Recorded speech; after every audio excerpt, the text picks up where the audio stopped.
ये प्रतीक है, एक दरमियानी तबके का इंसान। रोजमर्रा की जिंदगी से परेशान था।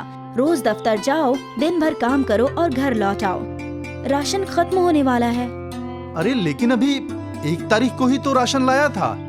हाँ, लेकिन इस माह तुम्हारे वालिदैन आ गए थे 2 हफ्तों के लिए, तो राशन खत्म होगा ना। ठीक है, कुछ करता हूँ। 2-3 किलो चावल, 1 किलो दाल और 2 साबुन भी लेते आना। ठीक है। प्रतीक ने सोचा कि वो किराने की दुकान से थोड़ा सा सामान उधार ले लेगा। प्रतीक सामान लेने किराने की दुकान पर पहुंचा। 3 किलो चावल, 1 किलो दाल और 2 नहाने के साबुन दे दो, पर पैसे 1 तारीख को ही मिलेंगे। अरे ठीक है प्रतीक भैया, साबुन कौन सा दूं? कोई भी सस्ता वाला। ये ले लीजिए, ये नया साबुन है, सिर्फ 10 रुपये का। ठीक है, आप 2 दे दो। प्रतीक ने सामान लिया और घर चला गया। ये लो।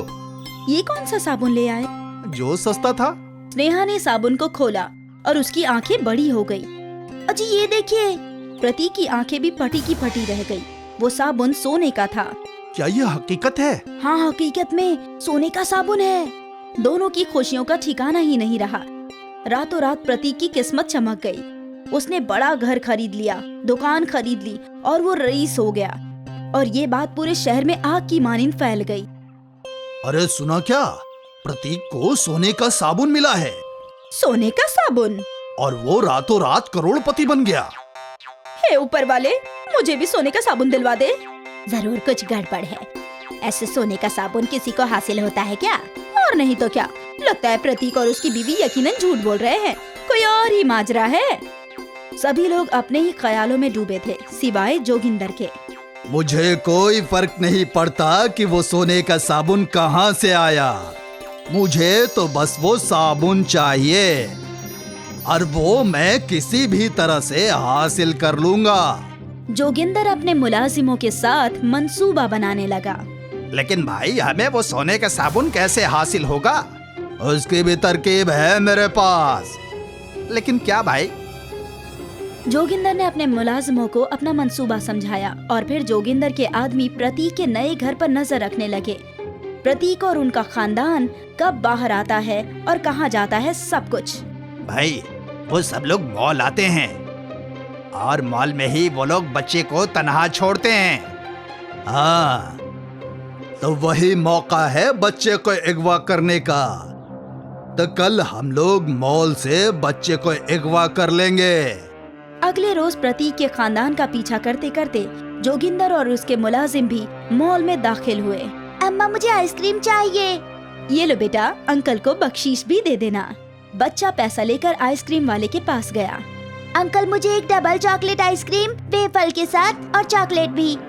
वो आइसक्रीम वाला आइसक्रीम बना रहा था और बच्चा इंतजार कर रहा था। देख भाई, यही सही मौका है, उठा ले। जोगिंदर का एक मुलाजिम क्लोरोफॉर्म वाला रुमाल बंटी की नाक पर रखा और उसे अगवा कर लिया। वो लोग बच्चे को अपने अड्डे पर ले आए और यहाँ मॉल में प्रतीक और स्नेहा बच्चे को तलाश रहे थे। भाई, अभी यहाँ एक बच्चा आया था ना आइसक्रीम लेने। आया तो था, लेकिन फरमाइश बताकर कहाँ चला गया इल्म नहीं। उसकी आइसक्रीम भी बन गई है। बंटी, बंटी, बंटी, बंटी। स्नेहा और प्रतीक परेशान हो गए। उन्होंने पूरा मॉल तलाश लिया, लेकिन बंटी कहीं नहीं मिल रहा था। मेरा बंटी कहाँ चला गया? हमें पुलिस में शिकायत करनी चाहिए। रोते रोते प्रतीक और स्नेहा पुलिस स्टेशन गए और वहाँ जाकर, जनाब, हमारा बेटा मॉल में खो गया। ऐसे बच्चे को तन्हा क्यों छोड़ देते हैं आप लोग इतनी भीड़ भाड़ वाली जगह पर? वो हमारे साथ ही था, आइसक्रीम खरीदने गया था और नजरों से गायब हो गया। ठीक है, मैं शिकायत दर्ज कर लेता हूँ। कुछ खबर मिलेगी तो इत्तला करेंगे। इंस्पेक्टर ने शिकायत दर्ज की। स्नेहा और प्रतीक समझ गए थे कि इंस्पेक्टर उनकी कोई खास मदद नहीं करने वाला। रात को प्रतीक और स्नेहा रो रहे थे।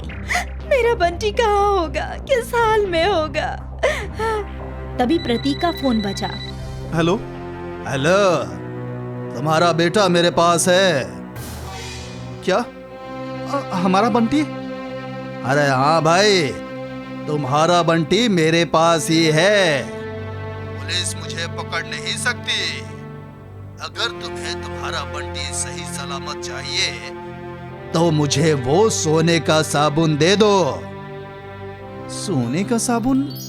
हाँ, मुझे खबर है कि तुम्हारे पास 2 सोने के साबुन थे, जिसमें से एक तुमने फरोख्त कर दिया और एक अभी भी तुम्हारे पास मौजूद है।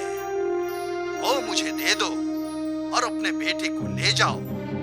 पुराने कारखाने के पीछे गोदाम में रात 12 बजे सोने का साबुन लेकर हाजिर हो जाना, अगर अपने बेटे की खैरियत चाहते हो तो। जोगिंदर ने फोन काट दिया। Hello hello hello. क्या हुआ? बंटी कहाँ है? बंटी को किसी ने अगवा कर लिया है और उसे वो सोने का साबुन चाहिए। सोने का साबुन? तुम फिक्र ना करो, वो सोने का साबुन हमारे बंटी से ज्यादा अहम नहीं है। मैं अगवा करने वाले को सोने का साबुन दे दूंगा और बंटी को वापस ले आऊंगा। प्रतीक ने अलमारी से सोने का साबुन निकाला और अपनी कार में बैठकर रवाना हुआ। प्रतीक कार लेकर गोदाम में दाखिल हुआ। तो तू आ गया। सोने का साबुन कहाँ है? यहाँ है मेरे पास, ये रहा। प्रतीक ने सोने का साबुन दिखाया और जोगिंदर ने बंटी का हाथ पकड़ा। बंटी, एक हाथ से दे, दूसरे हाथ से ले। सोने का साबुन दे और बच्चा ले ले। ठीक है। प्रतीक जोगिंदर के पास गया। उसने सोने का साबुन जोगिंदर के हाथ में रखा। जोगिंदर ने बच्चे को छोड़ दिया। अब्बा! प्रतीक ने बंटी को लिया और अपनी कार में बैठकर निकल गया। सोने का साबुन देखकर जोगिंदर बेहद खुश था। आखिर उसे वो साबुन हासिल हो ही गया। कितना खूबसूरत है, मुनफरिद।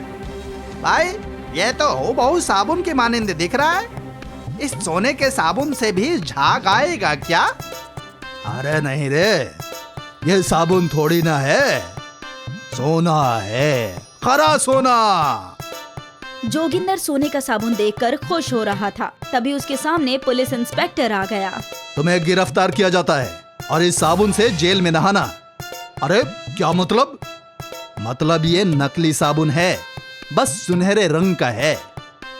उस प्रतीक ने मेरे साथ धोखा किया है, मैं उसे बख्शूंगा नहीं। वो तुझे सोने का साबुन तब देता ना जब वो उसके पास होता। सोने का एक ही साबुन था जो उसने फरोख्त कर दिया, जिससे उसे दौलत हासिल हुई। समझा? किस्मत एक ही मर्तबा खुलती है, बार बार नहीं।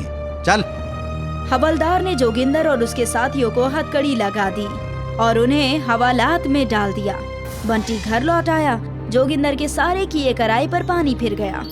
सोने का साबुन जिसके नसीब में था उसी को हासिल हुआ। अब जोगिंदर अपनी किस्मत को कोस रहा था।